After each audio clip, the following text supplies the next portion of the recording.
Merci Monsieur le Président, Monsieur le Ministre. La liste est longue, mais j'ai retenu de vos propos des phrases clés. La politique du fait accompli ne pourra plus être la politique française et vous reviendrez au droit international, c'est intéressant. Et puis la fermeté française dans sa justesse. Alors je vais commencer sur un premier sujet qui concerne la France historiquement.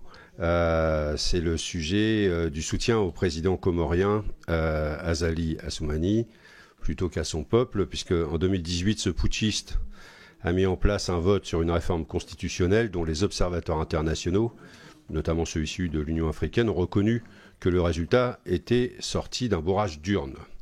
La France, qui n'aurait jamais dû reconnaître ce résultat, puisque c'est ce qu'elle a comme attitude ailleurs, donc pourquoi pas ici, doit maintenant demander, je pense, à l'exécutif de reprendre les présidences tournantes et de remettre en place des élections en novembre, comme proposé dans la Constitution issue de la réconciliation nationale en 2001. C'est peut-être gage de paix d'agir ainsi et de faire respecter les accords, notamment signés sous l'égide de la France. Parce que Monsieur le Ministre a abordé la question que la politique française ne s'appuierait plus sur le fait accompli. Et donc je suis satisfait de cette réaction, et il a mis en avant le retour au droit international. Le propos, comme c'est enregistré ici, vous pourrez le réécouter. Et donc, dans le cadre du retour au droit international, la question du Sahara occidental est donc posée, et comme elle est posée, il n'y a pas actuellement de commissaire de l'ONU sur ce territoire. Et donc, Monsieur le Ministre, avez-vous agi au soit plus possible? Donc, que compte faire la diplomatie pour sortir de ce soutien qui n'est plus acceptable?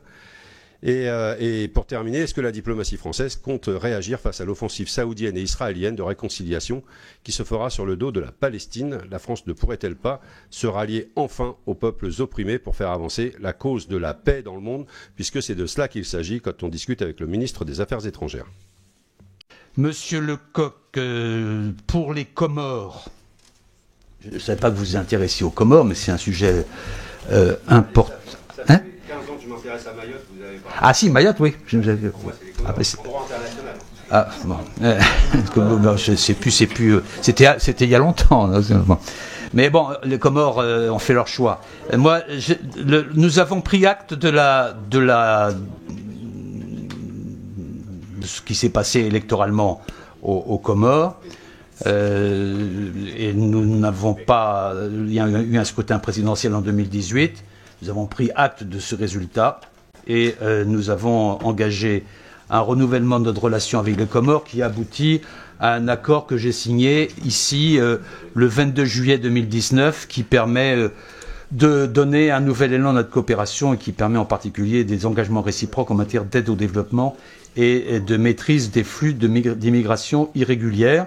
Et donc nous sommes dans cette discussion-là en ce moment avec une mobilisation financière assez significative pour les Comores, y compris dans le plan de riposte lié à la pandémie dans cet archipel.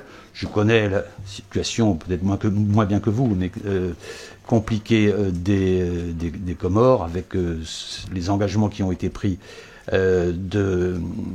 par le président Azali. Mais il n'empêche que nous devons marquer notre solidarité avec cet archipel et j'y suis, moi, pour ma part, très attaché. Ainsi, sur la riposte comorienne par rapport à la Covid-19, nous avons mobilisé déjà 1,5 million pour aider les Comores à faire face à cette situation. Sur le Sahara occidental,